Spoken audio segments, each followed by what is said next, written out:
Well, we're back with you. This is the Lawyers Guild Show. I'm Jim Lafferty. And now to the matter first of the agreement just announced today, or I don't know whether we call it a full agreement, partial agreement, outline of an agreement, but a significant announcement coming out of the discussions in Switzerland between the nations that have been negotiating with Iran over its nuclear program. And then we'll move into the question of the war in Syria, who's fighting who and why, the role of the U.S., and what's happening now that the Arab states are getting involved in that as well. My guest for all of this is Johnny Achi. Do I pronounce that right, by the way? Correct, Johnny Achi. Johnny Achi. And Mr. Achi is a Syrian-American peace activist and a founding member of Americans for Syria.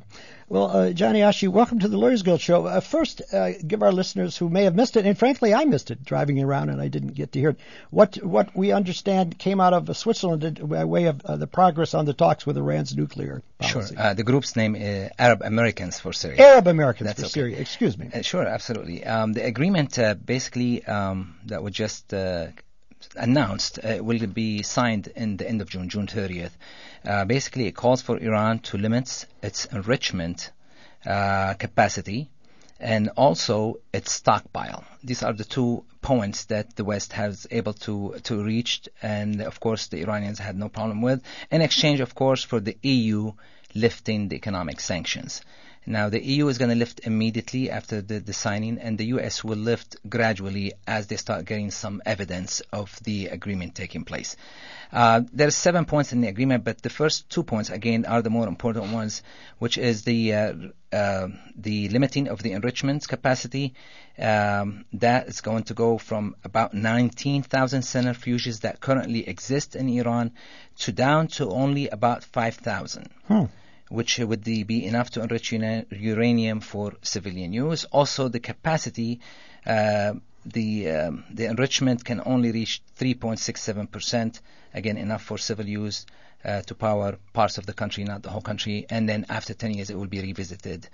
And the lifting of the EU sanctions, the European Union sanctions, are those to take place as of today or as of June? As of June 30th. As of June 30th. When the final, pieces are put together. Is it fair to say between now and June, there's some other minor, lesser important, but nevertheless logistical or other aspects of the agreement? Exactly, technical numbers and technical terms. Correct. Yeah. But apparently this announcement is somewhat surprising because there were rumors, and of course the Western press was playing up the idea that some of the members of the negotiations from other countries had left the talks, that they apparently hadn't reached all that much progress, et cetera, et cetera. But this would seem to be quite significant. Yes, I think we all knew it was going to happen, and we actually, the June 30th deadline has been leaked out over a month or two ago. Anyway. You can tell from different statements about what's happening in the Middle East. Bringing us to the story of Syria, some of the announcements by John Kerry a few weeks ago, that can tell you that there is some kind of settlement coming to the whole region, and you could sense that into different areas. The Congress of the United States would not be asked to deal with this until after the June signing. Is that correct? I believe so. Yes, yeah, I think that's true. I'm not 100% sure of that either. And of course, we know there's considerable opposition in the Congress to it. Number one, thoughts on that? You have to have a considerable opposition because Israel is opposing this agreement. Yes. So the neocons and the Congress will have to do that. But remember, this is not an American agreement; it's an EU agreement plus Americans. That's right. So EU will remove the sanctions whether America decided to do it or not. I think it's out of the hands really of the U.S. Congress, so they can vote all they want on it. I think it's done. Well, that is very important. I think we tend to forget that in this country because we're so American-centric anyway. The idea that somehow the Congress of the United States did not sign this treaty while all the sanctions would remain. No, our own sanctions could remain, and I suppose we made more harsh. But the rest of the world, or at least the EU, is promised to lift those sanctions, which will be of considerable benefit to Iran, and it will make it more difficult for the United States to be a holdout on that, I suppose, and certainly might seem to damper the bloodlust of some in the Congress that want to actually go to war with Iran over this. You mentioned that Israel opposes this. No surprise there. What about Saudi Arabia? Saudi Arabia remains silent, which means they absolutely oppose it. There's only two countries that seems to have been coming together, at least on the Syrian crisis, agree as well on the Iran. They both see in Iran a threat to their. I don't know why Saudi Arabia would feel that way, but it was made to feel that way. Let's put it this way. So yes, they would not like to see Iran benefit in any way. Not just not to be able to make a nuclear bomb. They don't want it to benefit. Period. Even for civil, use. But again, the rest of the world is absolutely taking this news as a very positive. There's a positive vibe. Well, I should think so. We've talked about this subject over the years on the Lawyers Guild show because it's been going on for some years. I've made no secret of the fact that I support the abolition of all nuclear weapons all over the world. But so long as we have them, and France has them, and Germany has them, and Israel has them, et cetera, I don't know by what right we would deny nuclear weapons to Iran anyway. Sure. So the fact that Iran, under the pressure of sanctions from not only the U.S. but from trading partners in Europe, is the only reason why Iran has given up something that they had every right to do, if you will, given the fact that the rest of the world has armed itself to the teeth with nuclear weapons. But it certainly must be viewed as a very positive development and a tribute to Iran's humanity in this regard. Absolutely. I would argue as well. Well, let's get to what I had invited you on the show to talk about in the first place. Not unrelated, but nevertheless. First, that's Syria and what's going on in Syria and has been for some years now. Could you first give our listeners a very brief recitation of how the civil war to overthrow Assad began in Syria, who the rival forces were at the start of the war, and what casualty figures are so far from that brutal war? Okay, I would like to disagree first with you on the term civil war. I've been fine. an activist, for fine. The last 4 years. Shall we say internal conflict? Yes, absolutely. I think you're right. I apologize. Yeah. They've been trying to say it's a civil war, and today I visited Syria in the last 3 years over 7 times. That nothing bothered the Syrians more than to hear it's a civil war. Civil war meaning everybody is involved in the conflict. Yes. There is less than 1% in Syria, less than 1% involved, and not just military involved. Most of the people in the big cities are living normal life. Believe it or not, Damascus has 6 million people. They go to work, school, everything is going on. Nothing more than just random rockets here and there every once in a while from the suburbs of Damascus, from the groups that United States consider moderate rebels. Absolutely random rockets comes in, homemade. Luckily, they don't make a huge damage. But this is pretty much what the world's trying to convince us, that there's a civil war between two different factions, the Sunnis and the Shia. In fact, I would argue that the Western press would have one believe that most of the people in Syria are supportive of those forces trying to overthrow, with our help and now the help of others, the Assad government. Another myth, another big lie, actually, if I may say.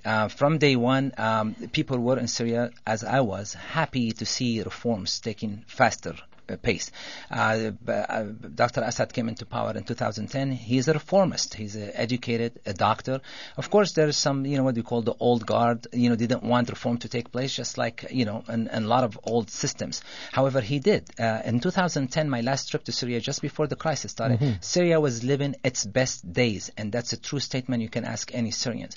President Assad was so loved. He always had lunch or dinner with his family somewhere in Syria, not just in Damascus. He would travel. The people, half the Syrian population had seen him, met him in person, never with security, never felt the need to do it. Who was it then that you say the small number of people who decided that they would try to overthrow the Assad government, probably believing they would get, as they did, support from the U.S.? Sure. I mean, there's a political opposition in every country, and that's a fair statement. Everyone, everywhere has a political opposition. Syria did have some.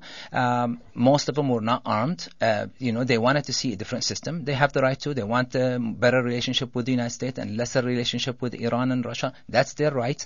However, what did the majority want? That's what we discussed.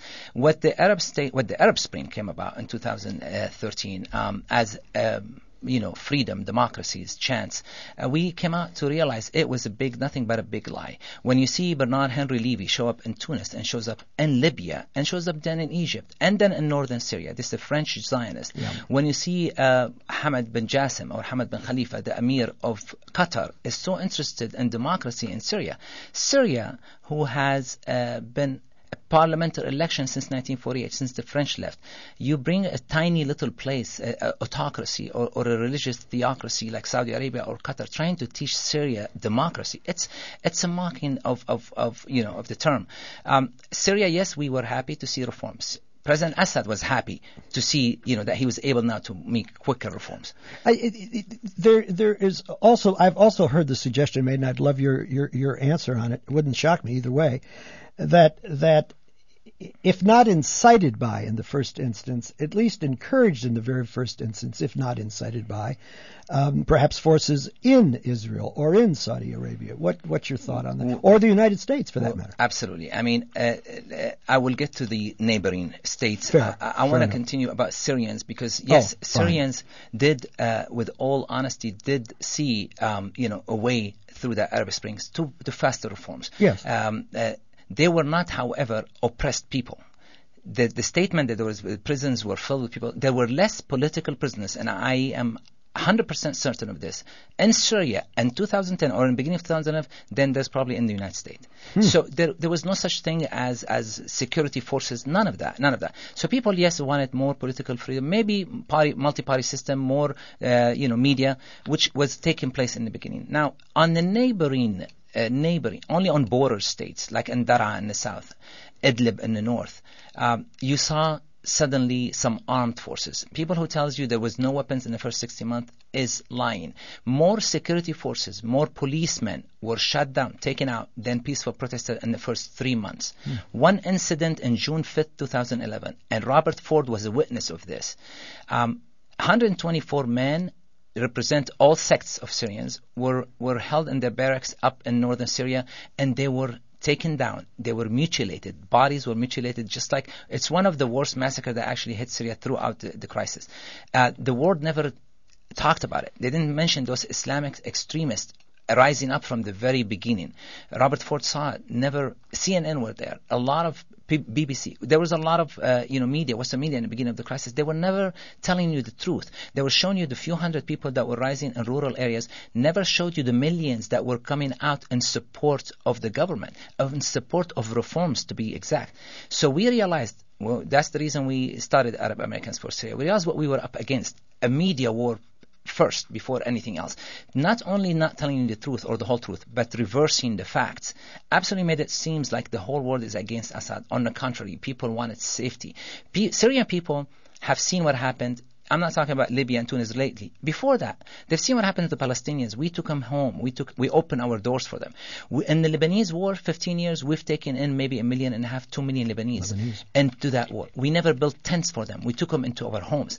In the Iraqi conflict, and it's only 10 years, 15 years ago, Iraq's borders were locked. Jordan did not allow an Iraqi refugee. Saudi Arabia blocked the borders. Syria opened their doors. We took in 1.5 million Iraqis into our homes. We never built tents for them. So we know, we've seen, we're a cultured nation. We didn't want the same to happen to us. We just saw what happened in Libya. We saw what it happened when they took it down and NATO bombing Libya, and then it turned into a chaos. Why would Syrians wish this upon themselves? Yes. We did not want it. However, there was inciting. Saudi Arabia, I come now to Qatar and Saudi Arabia. Not only were they sending arms, and that's by the admission of everyone, including Joe Biden, including Dempsey Clark, and I'll read you exactly what they just said last week. No, they were not only sending weapons and tons of money, but also propaganda. They controlled Al Jazeera and Al Arabiya, the two biggest networks of news. They have come out and said it's a war against the infidel. They called Muslims from around the world to go to Syria for a jihad. Jihad against the infidel, meaning against all Syrians. The Sunni Muslims in Syria, which make the majority, are against these people who are fighting the government. They're the one who are protecting the government and protecting Bashar Assad. Now, the United States, because that's where we are, and I always, when we cover these topics on the Lawyers Guild Show, I want to make sure we do justice to whichever way the chips fall, to the role that the U.S. may be playing in this war. It doesn't seem to be, it seems to be rather clear that the U.S. wanted and wants Assad to go. Why? Look, it's no secret that United States want Assad out. Yeah. It's a fact. I mean, United States, they have the CIA. They're in the business of taking down governments that doesn't agree with the U.S. interest in that part of the world. Right. So United States want Assad down because Assad stands up. You know, he's not a puppet. He's not a marionette. He's someone who thinks first of his interest and the interest of his people. Syria, however, to the many people don't know, it's a transit fuel of the world. Mm-hmm. Syria, the first civilization, the cradle of the civilization. By the way, yesterday Syria celebrated its 6,765 years since Ishtar, the goddess of Syria.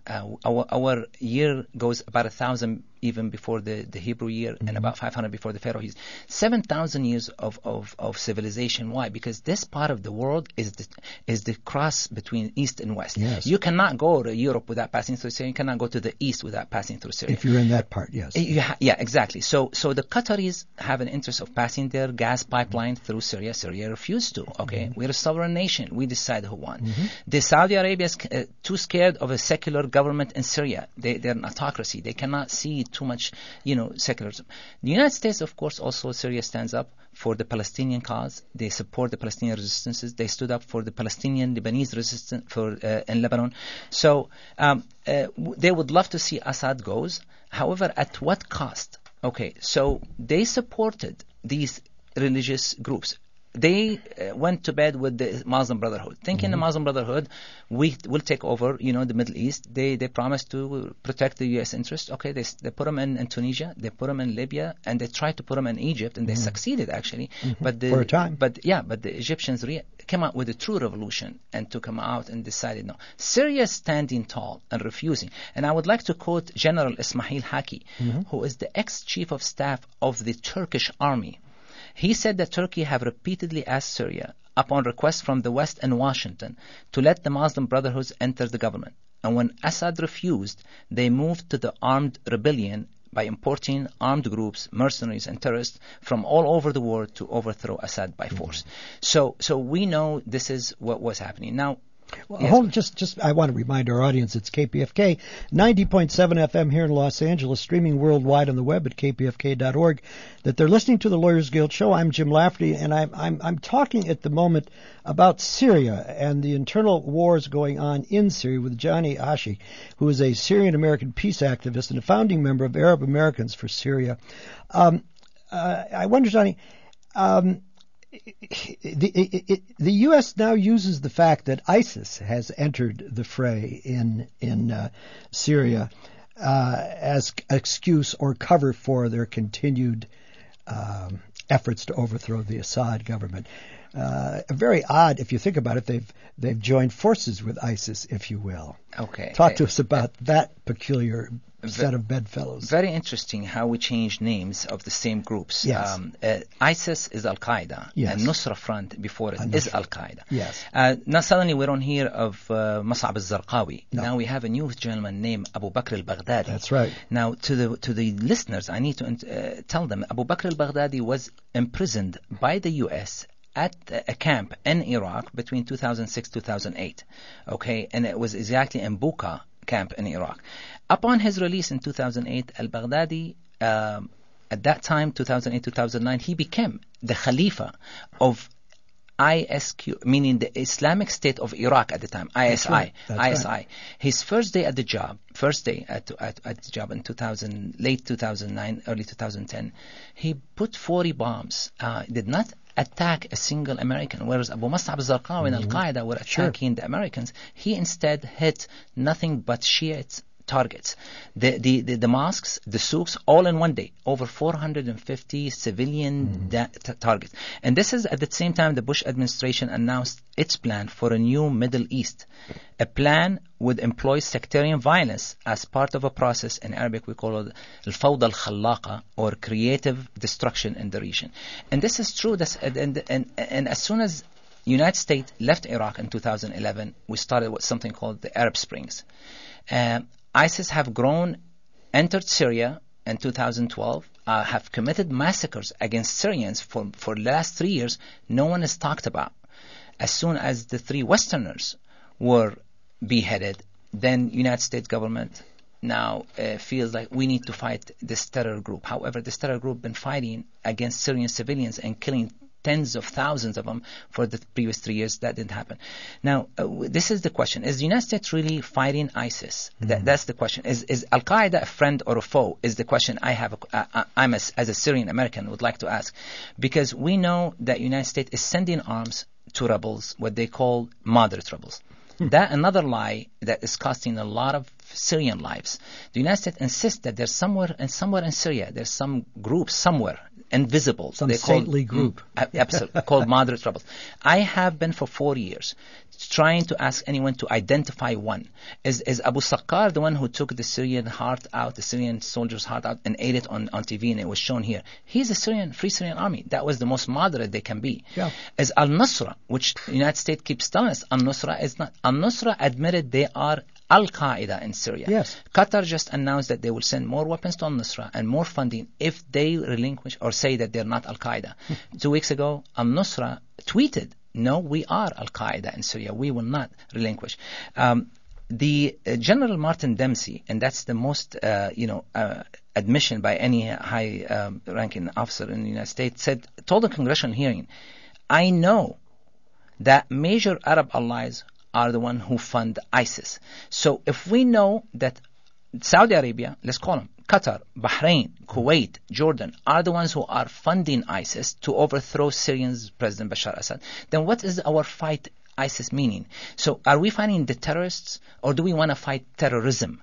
Do we want to fight the jihadists who will kill 10, 100 will show up, or do we want to fight the roots of terrorism? The roots of terrorism mean to stop sending weapons, to stop the funding of the jihadists by these countries, the Gulf regions, and let the Syrian army and the Iraqi army do the job. Well, in fact, and I referred you to it when we were talking earlier today, and you've told me you've now had a chance to read it. A rather interesting, in terms of our discussion, op-ed piece by Emma Ashford, who is a visiting fellow at the Cato Institute, rather conservative institute, in today's LA Times, entitled Inept Allies in Mideast. Saudi Arabia and Qatar are self-interested meddlers sowing chaos in Syria and elsewhere. To judge by the chaos their help has created in Syria, we'd be better off without them. Your comments. Too little, too late for a comment like this. I would think. Honestly, for 4 years we've been saying you are sleeping with the devil. You're sleeping with the enemy. You cannot call Saudi Arabia our allies, where the number one exporters of terrorism to the world is Saudi Arabia and Al Saud family. Yes. We need to stop. Bahrain. We talk about the Bahrain revolution. It was the true revolution that they never raised a stick. And they were taken down with bullets. Nobody covered the Bahrain. Mm-hmm. Right now, there's dozens of doctors who are serving 15 or 17 years for treating wounded people in Bahrain. Mm-hmm. So we try to cover for these autocracies, for these governments. In Saudi Arabia today, Jim, 2 women who have defied the driving, and they drove into. Now they're going to be tried in the terrorism court. Where is for driving a car? For driving, sir. Yes. Yeah. This is our ally. This is our ally that prevent women from driving. They want us. So Saudi Arabia, of course, is going way out, putting all its because they can't turn around. The United States is smart enough to turn around to realize the Syrian people just voted in June of last year. 70% voted for Bashar Assad. If they didn't believe, I went there with some American delegation. The Syrian who were in Lebanon, who were supposed to have been against the Assad regime, 800,000 by Sky News, 800,000 Syrian in Lebanon voted. They blocked Lebanon for 2 days going to vote for Bashar Assad. So in other words, if he's loved by his people, let the people choose who they want to be in power. So then what does, for example, the Arab Americans for Syria demand? What should the U.S. peace movement be demanding by way of our current U.S. intervention in the conflict in Syria? To respect the sovereignty of Syria. Which would mean? Which means stop sending weapons and stop sending arms and stop the hateful, insightful rhetorics and propaganda against the Syrian government. We are not infidels. Mm-hmm. The Syrians, Grand Mufti Hassoun, who is the biggest clergyman, said if Bashar Assad leave the palace. There will be millions out in his palace preventing him from leaving. Who they call a dictatorship, we call a patriot. We call him a hero for standing up.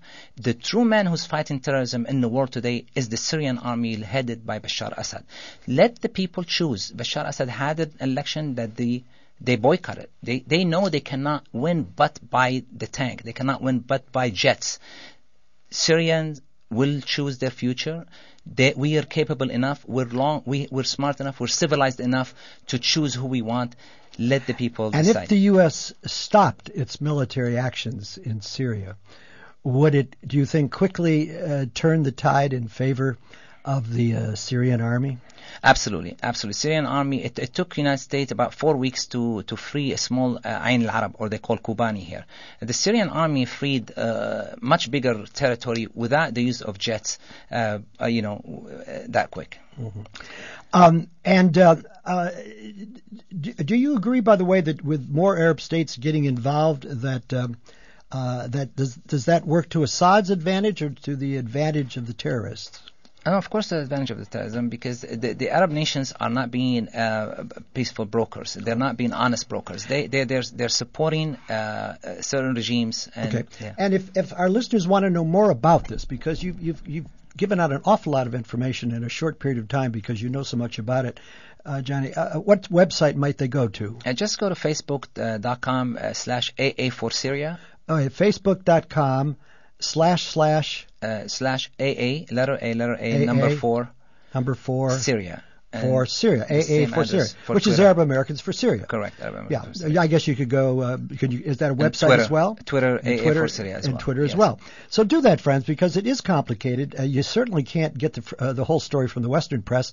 We've tried to give you some of it today through our wonderful guest, Johnny Achi, and I do thank you. He's one of the co-founders of Arab Americans for Syria, correct? Thank you, yes, correct. And I thank, as always, Lori Trackman and Allison Cooper, of course, who help put these shows together every week, and to D'Angelo Jones, our wonderful guy there in Master Control. Until next week, this is Jim Lafferty thanking you for listening today, wishing you good health, and as always, urging you to stay active and to stand up for your rights. Don't give up the fight.